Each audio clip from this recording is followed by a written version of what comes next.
नमस्कार दोस्तों, आज की इस वीडियो में हम सांख्यिकी का माध्य, माध्यक, बहुलक और परिसर सीखने वाले हैं। तो अगर आप इस वीडियो को आप देख लेते हैं तो आपको माध्य, माध्यक, बहुलक और परिसर जरूर निकालने आ जाएगा, ठीक ना। तो शुरू से अंत तक बने रहिएगा। सबसे पहला स्टेप में बोला आपको माध्य निकालने के लिए।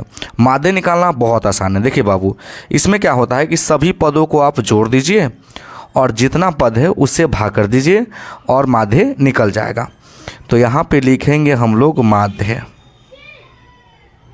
ठीक। माध्य का फॉर्मूला होता है पदों का योग बटे पदों की संख्या,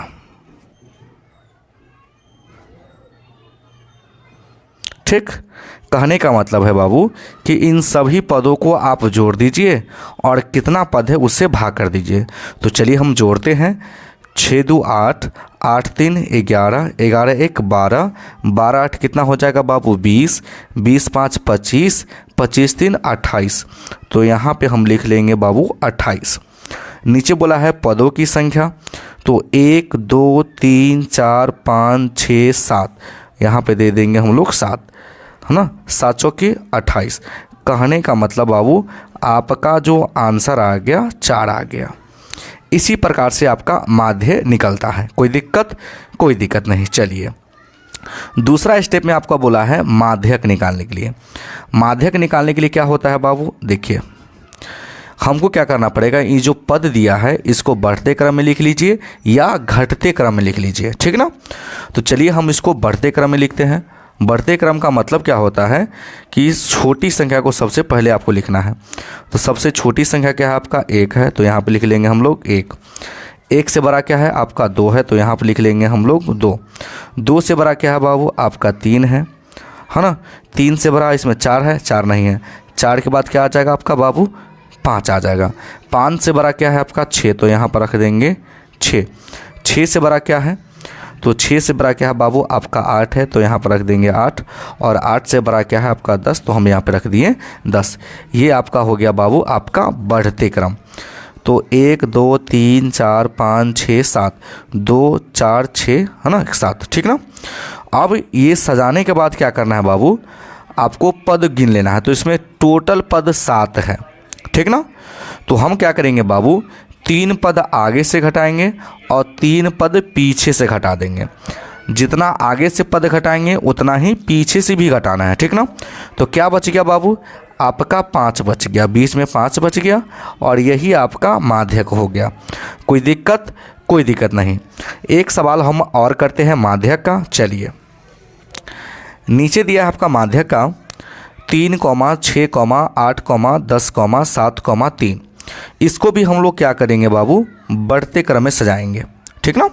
बढ़ते क्रम का मतलब अभी बता दिए कि पहले छोटी संख्या होगा, फिर उससे बड़ी संख्या, फिर उससे बड़ी संख्या, इस प्रकार से जाएंगे। तो इसमें से सबसे छोटी संख्या क्या है 3 है, एक और 3 है तो एक और 3 लिख लेंगे। 3 से बड़ा इसमें क्या है बाबू आपका 6 है, तो यहाँ पर लिखेंगे 6। 6 से बड़ा क्या है आपका 7 है। 7 से बड़ा क्या है आपका 8 है और 8 से बड़ा क्या है आपका बाबू 10 है। ये हमने क्या किया बाबू सजा लिया। अब देखिए बाबू इसमें पद गिनिए 2 4 6, टोटल 6 पद हैं। अगर 3 पद अगर हम आगे से घटाते हैं और 3 पद पीछे से घटाएंगे तो बीच में कुछ नहीं बचेगा, मतलब शून्य बच जाएगा, है ना।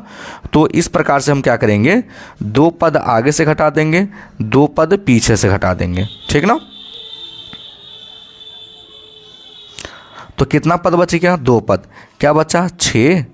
अब प्लस क्या कर देंगे हम लोग 7 और 2 से भाग कर देंगे। कहने का मतलब 2 पद बच गया, है ना। तो दोनों पद को जोड़ करके 2 से भाग कर देंगे तो क्या आ जाएगा आपका 13, 13 बटे 2। कहने का मतलब भाग कीजिएगा तो 6 दूनी 12, माने कि 6.5 आपका आंसर आ जाएगा। कोई दिक्कत नहीं। तो आई होप कि माध्यक भी आप बहुत अच्छी तरीके से सीख गए होंगे। चलिए अब हम बहुलक सीखते हैं। बहुलक में क्या है, बहुलक बनाना बहुत आसान है, ठीक ना। इसमें से देखना है कि सबसे ज़्यादा बार कौन सा पद आया है। तो हम इस पद में देख रहे हैं कि सबसे ज़्यादा बार जो है 7 आया है, तो आपका 7 आंसर हो गया, है ना आसान। कोई दिक्कत? कोई दिक्कत नहीं। तो बहुलक भी बहुत अच्छे तरीके से सीख गए होंगे आप। चलिए लास्ट मेरा है बाबू परिसर। परिसर हम कैसे निकालेंगे? देखिए बाबू, परिसर भी निकालना बहुत आसान है। परिसर में क्या है कि इसमें आपको देखना है कि सबसे बड़ी संख्या क्या है, ठीक ना, और सबसे छोटी संख्या क्या है। तो इस पद में हम देख रहे हैं कि सबसे बड़ी संख्या क्या है बाबू, आपका 16 है। तो यहाँ पर हम लिख दिए 16। यहाँ पे घटाव का चिन्ह देखना है, दे देना है। उसके बाद इसमें देखना है कि सबसे छोटी संख्या क्या है। तो सबसे बड़ी संख्या 16 था और सबसे छोटी संख्या क्या है, 3 है। तो बड़ी वाली संख्या में से छोटी वाली संख्या को घटा दीजिए, आंसर आ जाएगा। तो 16 में से 3 जाएगा तो क्या आ जाएगा बाबू, आपका 13 आ जाएगा। और यही आपका राइट आंसर है। आई होप कि परिसर भी आप बहुत अच्छे तरीके से समझ गए होंगे। परिसर का फॉर्मूला ही होता है उच्च सीमा माइनस के निम्न सीमा। कहने का मतलब बड़ी संख्या माइनस के छोटी संख्या, है ना। माने कि बड़ी वाली संख्या से छोटी वाली संख्या उसमें घटा देंगे, आंसर आ जाएगा। कोई दिक्कत? कोई दिक्कत नहीं। तो आई होप कि आपको बहुलक, माध्यक, है ना, और परिसर भी आपको समझ में आ गया होगा। तो अगर आप मेरे चैनल पे नए हैं तो वीडियो को लाइक कर दीजिएगा और चैनल को ज़रूर सब्सक्राइब कर दीजिएगा। वीडियो देखने के लिए बहुत बहुत धन्यवाद।